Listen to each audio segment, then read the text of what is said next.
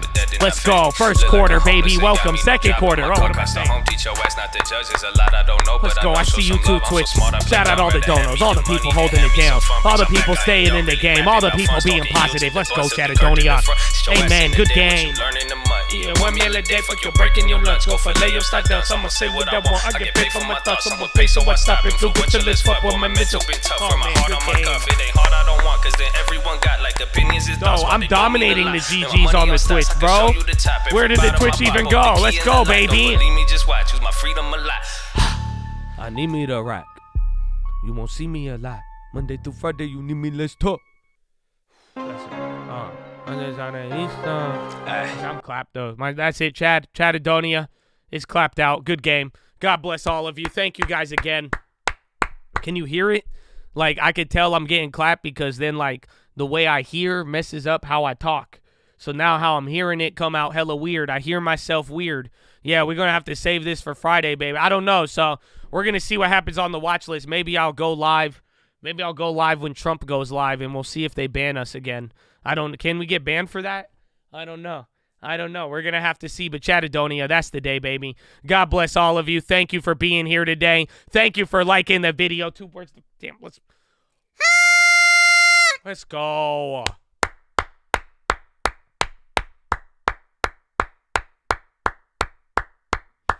Amen. Amen. God bless you. God bless you. Amen, man. Chat, thank you for liking the video. So listen, man, if you got to get going, again, we're not going to have anything after hours here. I'm a little bit clapped, so I'm going to have to get going. But I will tell you, thank you for being here for real. And thank you for supporting the channel, because if you've liked this video, if you've subscribed, if you shared it, if you became a member, man, we wouldn't be here without y'all. So if you gave me a minute of your time, I hope that we have been able to give you something in return for it. I hope it's been a joy to your trading experience. I hope you could say you are a part of our family and our community. But for real, thank you for giving me the opportunity, especially if you have kept all of this going with your love and spreading it out there. And again, just being a total vibe, man, because it's, again, you see it in the chat, bro. We got Chads answering questions. We all work together. But overall, if you can't tell that we vibe already, then get out of here. You know what I'm saying? You know what I'm talking about. Yes, best Jesus-based MLM on YouTube, 100%. I wish. Yeah, they don't even know about the Jesus MLM. They don't feel me. They don't even feel me on that. Somebody's like, what, you're an MLM? And then they got mad, and then someone's like, what, you're an MLM? How can I join? That's welcome to 2023, man. Welcome to 2023. It's wild. So Chattadonia, that is the day, though. Check out the links. Again, Watchlist will be second link. I don't know where it's going to be. Again, you should explore a little bit. I hope you explore. I just want to tell you thank you. Thank you for being here. Thank you for being a Chad. Thank you for making this place what it is. And thank you for just being in the game. You know what I'm saying? So for real, God bless all of you. Check out the links at your own leisure. Hopefully you find something that helps you. Just don't forget to pray for your boy. I'm going to pray for you as well. Check out a little bit of option pricing and a little bit of setting up the long term. Follow me on Instagram and you're going to be good, okay? Amen? Amen, baby. But that is the day. That is the day, Chattadonia. So I'm going to leave you with that. I'm going to give you some uncle, and then we'll see. I'll see when we come back. I'll see. I don't think we're going to have PHILO, though, but we'll see. We'll see how it plays out. God bless Chattadonia. Amen? Amen. God willing. God is good, man. You know, finger to the sky, too. Don't ever forget. Y'all know the vibe. You know what I'm saying? Amen? Amen. That's the day, Chad. That's it. We're done. We're done. I don't know. I don't think I have a PHILO. I think you could probably squeeze a PHILO out of me. I mean, I'm probably just going to lay down and read some biblioteca right now as well, too. But that's it, man. I'm a little clapped here. I did have a PHILO, but I think we'll save it. I'm going to just need y'all to pray for me.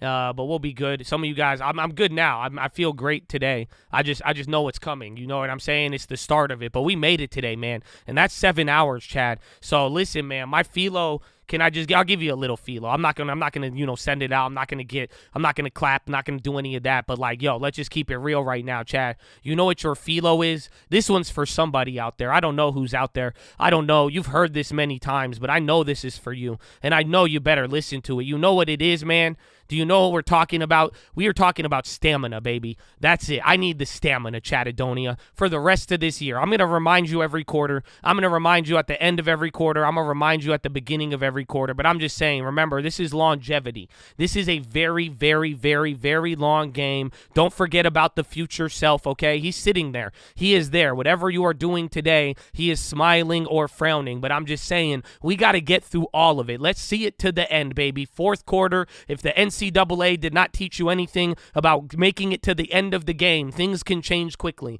There's going to be a lot of back and forth, Chad, but you got to make sure you got what it takes to stay the whole way through. You know what I'm saying, Chadadonia? Amen? Future self is sick right now. Well, we'll see. Again, the logic is, if you are happy today and you're really ecstatic, future self may be frowning. But if you are sad today, chances are future self is smiling. It's a weird dynamic. I'm gonna have to show you the infograph one day. But that's it, man. That's it. Stamina. That's what it comes down to. That's what I pray to God for. I pray for everybody, man. And that's what we need, because every day, bro, you know, life shows you something. You know, life is a trip, too. You know that, right? Just don't ever forget that. Remember, I told you this at the end of some streams. I think it was around this time last year, man. Just take a step back, bro. Breathe in real quick. You know, look around. Look at the monitors on your desk. You know, look at what's on your desk. Look at what's around you in the room, the people in your house, the people that are near you, the people who are not in your house who may show up late. You know what I'm saying? But, like, breathe in a little bit and take it all in. The sensation of life. And life is a trip, bro. And so just that's why I'm saying, though, stamina. It takes time for life to show us things. Oh, my. Y'all making me give you a feel. I wasn't supposed to give you the feel. I was supposed to be pooping. I'm supposed to be sleeping right now. I'm just saying, Chad. I hope you feel, you know, even then, I fuck a sickness. I'm ready to go. That's what it comes down to, bro. Did y'all hear me? I don't know if y'all heard me on it. I might just leave it there. You might have to rewind and pick it back up if you didn't get what I just said. Okay? That's all. I'm going to leave it there for you, Chad. Okay? I'm going to leave it there. But life, man, it takes time for life to show you some things, okay? So that's it. And if you don't have the stamina, you're going to live a life where you look around and it look like life life looks very simple if you ain't give it enough time. You know what I'm saying? Right? You're being like, lifestyle, it's always like this. It's always like that. And then it leads into the bitterness. And we want to avoid the bitterness, but it's hard not to get bitter. I understand too. I'm just saying, but you're going to have to go back and forth with it. But if you're not giving it time, so life is a trip. Give it time to show you a little bit. But the only way we're going to be able to give it time is if we got that stamina. Amen? Amen. Chadadonia, you know the vibe. So I love you all. God blessing you. God blessing you. We'll see. I'll either come out with a watch list or maybe I'll come out with Donald Trump live. I don't know. I don't know what's going to happen today. I don't know. You know, I'm more fati. But either way, I'm glad we had our 7 hours here today, Chad. Let's keep it moving. Let's see where it leads us. But God bless all of you. Don't forget why we're here every day. Hopefully you read the books, but don't forget why we're here. Why we keep going. Why that faith, hope, love, and determination ain't never going out of style. And that stamina is on us. You're running the race so well. Who wants you to stop? Nobody wants you to stop. Come on, baby. Why, baby? Why? Why do we do it? Finger to the sky, baby. To God be the glory, and through the grace of God alone. Amen. Amen. Ooh, Johnson & Johnson. Johnson & Johnson to pay $8.9 billion over litigation. And that's to be paid out over 25 years for complete resolution. Their LTO reorganization has significant support from claimants. $8.9 billion. That's actually kind of good for them, right? So instead of bankrupting them, $9 billion spread out over 25 years. Check 3M too. They could bump up as a sympathy.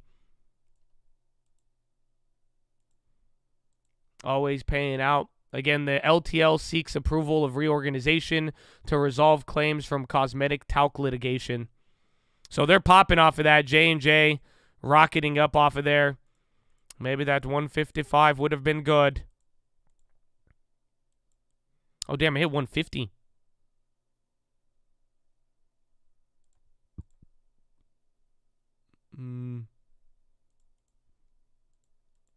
So what's their market recap? Their market cap is way bigger than that. J&J, I mean, they're $416 billion. So that's not even 10% of their market cap. But then again, if it's spread out over that many years, it'll be good. Honestly, oof. You might want 3M might be a good one to hit. low key as a secondary. Again, they're going up 3% off of that. I think I'm going to buy some 3M and then go to bed.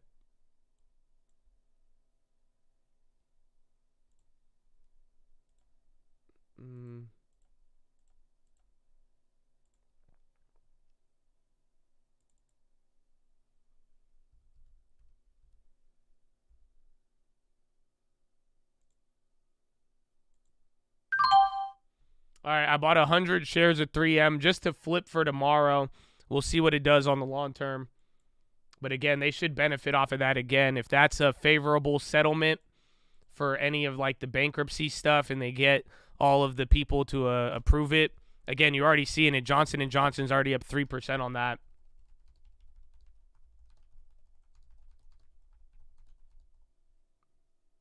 There you go. It's already moving up there, I think. What I get in at? 102.60? What? Oh, I was like, wait, okay, yeah. I thought it was at 101.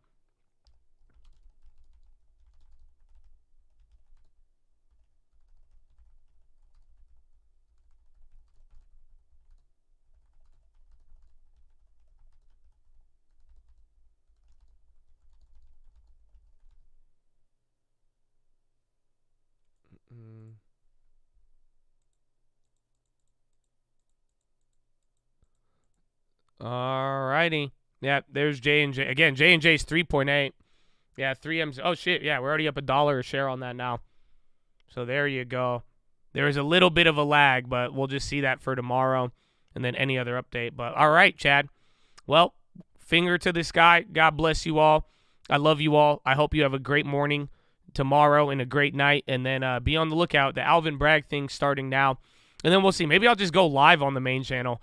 I don't know. So even if we have a watch list, maybe I go live and you guys just make the watch list with me. Maybe we'll just hang out at 4 or 5. Maybe that could work. We'll see what happens. But Chad, I love you. Have a wonderful day. I'll see you bright and early and tonight. God bless you all and peace. Yeah, where are we going, huh? Hey, what's up, Josh? Come on. Let's go. Come on, Josh is fine out here. I'll see you on the watch. We're gonna watch. We're gonna hang them high, hook them, and Aztecs. What? I love the NC the National Associate. I love the yelling. Janet Yellen's great. All right, I'm gonna get going here. All right, you be careful out there. Donald Trump's a schmuck. All right, well,